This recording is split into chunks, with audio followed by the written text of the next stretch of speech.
દુષ્કર્મ જેવા ગંભીર ગુનાનો આરોપી આખરે સુરત પોલીસે મુંબઈથી ઝડપી પાડ્યો છે. સુરતના ભેસ્તાન પોલીસ સ્ટાફે અમદાવાદ શહેરના ઈસનપુર પોલીસ સ્ટેશનમાં બળાત્કાર, છેતરપિંડી અને વિશ્વાસઘાત જેવા ગંભીર આરોપોની સાથે વોન્ટેડ તરીકે ફરાર રહેલા આરોપીને ટેકનિકલ કામગીરી અને બાતમીના આધારે મુંબઈથી ઝડપી પાડ્યો છે.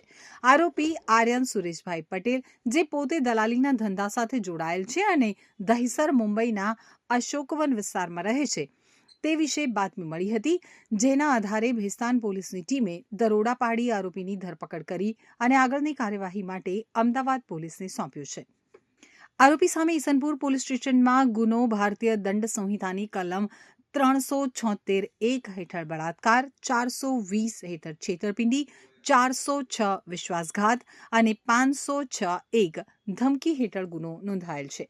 તપાસ દરમિયાન બહાર આવ્યું હતું તે માહિતી અનુસાર આરોપી આર્યન પટેલ કોઈ નવો અપરાધી નથી. તેના ગુનાહિત ઇતિહાસમાં અગાઉ પણ અનેક ગુનાઓ નોંધાયેલા છે.